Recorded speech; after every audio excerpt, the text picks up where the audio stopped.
Master minds commerce చదవాలనుకునే 10th inter విద్యార్థుల తొలి ఎంపిక. ప్రమాదం పొంచి ఉంది. ముందే అప్రమత్తం అవ్వాలన్న చంద్రబాబు ప్రభుత్వం నిర్లక్ష్యంగా ఉండిపోయింది. ఫలితంగా ప్రాజెక్ట్ కొట్టుకుపోయి అపార నష్టాన్ని మిగిల్చింది. అనంతరం వచ్చిన జగన్ ప్రభుత్వం ప్రాజెక్ట్ పునఃనిర్మాణ బాధ్యత తీసుకుని వందల కోట్ల రూపాయలు మంజూరు చేశారు. కానీ మళ్లీ అధికారంలోకి వచ్చిన కూటమి ప్రభుత్వం ఆ పనులను మళ్లీ గాలి కుదిరేసింది. అన్నమయ్య సాగునీటి ప్రాజెక్టుపై కూటమి సర్కార్ ప్రదర్శిస్తున్న నిర్లక్ష్యం పైన ఈ story watch it. Annamayya project నిర్మాణంలో కూటమి ప్రభుత్వం మీనమేషాలు లెక్కిస్తోంది. అన్నమయ్య జిల్లా చెయ్యేరు నదిపై 2001లో ఈ ప్రాజెక్టును నిర్మించారు.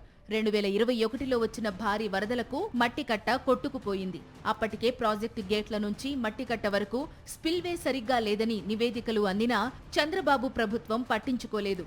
అసలే వీక్గా ఉన్న ఈ ప్రాజెక్ట్ ఒక్కసారిగా 5 లక్షల క్యూసెక్కుల నీరు వచ్చి పడడంతో తట్టుకోలేక కొట్టుకుపోయింది. 2017లో అప్పుడు అధికారులందరూ కూడా ఒక బృందంలా ఏర్పడి ఇక్కడ 5 గేట్లతో డ్యామ్ ఉంది, నీళ్లు పోవడానికి సరైన మార్గం లేదు, ఒకవేళ ఎక్కువగా నీరు వచ్చినట్లయితే ఇక్కడ నీళ్లు వెళ్ళడానికి ఒక స్పిల్వే నిర్మించండి అని చెప్పి అప్పుడు అధికారంలో ఉన్నటువంటి టీడీపీ ప్రభుత్వానికి నివేదికలు ఎప్పుడూ అధికారులు అర్పించడం జరిగింది. కానీ టీడీపీ ప్రభుత్వం దీనిని నిర్లక్ష్యం చేసి అప్పుడే స్పిల్వే కానీ మనం నిర్మించుకోగలిగి ఉంటే నిన్న 2021వ సంవత్సరంలో ఇంత ఆస్తి నష్టం, ప్రాణ నష్టం మనం నిజంగా చూడకుండా పోయి ఉండేవాళ్ళం. అన్నమయ్య ప్రాజెక్టుకు జరిగిన నష్టాన్ని నిపుణులతో అంచనాలు వేయించి మళ్లీ దాన్ని నిర్మించేందుకు అప్పటి ముఖ్యమంత్రి వైఎస్ జగన్ 790 కోట్ల రూపాయలు మంజూరు చేశారు. టెండర్లు పూర్తి చేసి కాంట్రాక్టు సంస్థకు పనులు కూడా అప్పజెప్పారు. ఈలోపు ఎన్నికలు రావడం, ప్రభుత్వం మారడంతో ప్రాజెక్టు నిర్మాణం ఇప్పుడు సందిగ్ధంలో పడింది. కేవలం వైఎస్ జగన్ కు మంచి పేరు వస్తుందనే ఉద్దేశంతో టెండర్లు పూర్తయినా ప్రాజెక్టు పనులను మాత్రం ముందుకు సాగనివ్వకుండా కాలయాపన చేస్తున్నారు.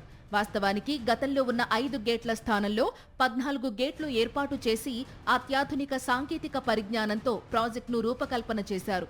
సెంట్రల్ వాటర్ కమిషన్తో సహా పలువురు నిపుణులు అన్ని పరిశీలించి కొత్త ప్రాజెక్టు డిజైన్కు ఓకే చేశారు.